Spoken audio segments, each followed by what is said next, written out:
निर्वाचनको मुखैमा रासपा छाड्नेको लर्को नै सुरु भएको छ।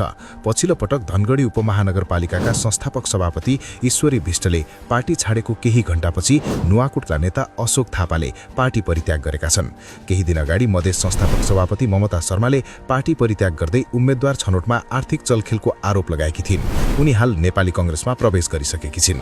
त्यसो त उम्मेद्वार छनौटमा आर्थिक चलखेलको आरोप लगाएर रासपा छाड्ने ममता मात्रै एक्लै होइनन्। निर्वाचनको मुखमा पार्टी छाड्ने अधिकांशले यही आरोप लगाएर पार्टी परित्याग गरेका हुन्। उम्मेद्वार छनौटमा आर्थिक चलखेलको आरोप लगाउनेहरूमा बागमती उपसभापति दिनेश हुमागाई, मधेस संस्थापक सभापति ममता शर्मा, रासपाका केन्द्रीय गुनासो विभाग प्रमुख प्रणय शमशेर राणा, संस्थापक सदस्य तथा नेता खेमकुमारी भुर्तेल लगायत अरू थुप्रै रहेका छन्। सबैभन्दा ठूलो दल बन्ने बताउँदै आएको रासपामा एकपछि अर्का उम्मेद्वारले पार्टी छाड्दा नैतिक संकटमा आएको छ भने आर्थिक चलखेलको आरोप लागेको छ।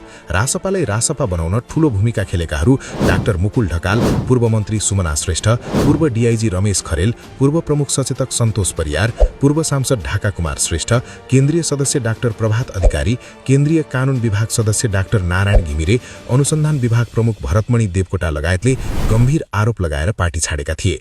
यसका साथसाथै पार्टीभित्र सम्मानजनक स्थान नपाएको र पूर्व सहमति पालला नभएको भन्दै एकता भएको 12 दिनमै एकता भङ्ग गरेर पूर्व ऊर्जा मन्त्री कुलमान घिसिङ पनि बाहिरिएका थिए। केन्द्रीय तहमा रहेर काम गरेका मात्रै होइनन्, जिल्ला र नगरको नेतृत्व गरेका नेता कार्यकर्तामा पनि तीव्र असन्तुष्टि रहेको देखिन्छ। उनीहरू प्रायले पार्टीलाई नयाँ प्रवेशीलाई प्राथमिकता दिएको, आर्थिक चलखेल भएको लगायतको आरोप लगाएर पार्टी छाड्ने गरेको भेटिएको छ। 12 जिल्ला सहसचिव पवन चौधरी, हुम्ला घर भई कर्णालीमा रासोपाको स्थापना कालदेखि सक्रिय रहेका महेन्द्र पाण्डे, नवलपरासीको बर्दघाट नगरपालिका 13 का सभापति जित बहादुर हरिजन लगायत बाहिरिसकेका छन्। बागमती उपसभापति दिनेश हुमागाई, मधेस संस्थापक सभापति ममता शर्मा, रासपाका केन्द्रीय गुनासो विभाग प्रमुख प्रणय शमशेर राणाले त पत्रकार सम्मेलन नै गरेर पार्टी नयाँ नभएको, उम्मेद्वार छनौटमा प्राइमरी इलेक्सनको धज्जी उडाएर आर्थिक लेनदेन भएको आरोप लगाएका छन्।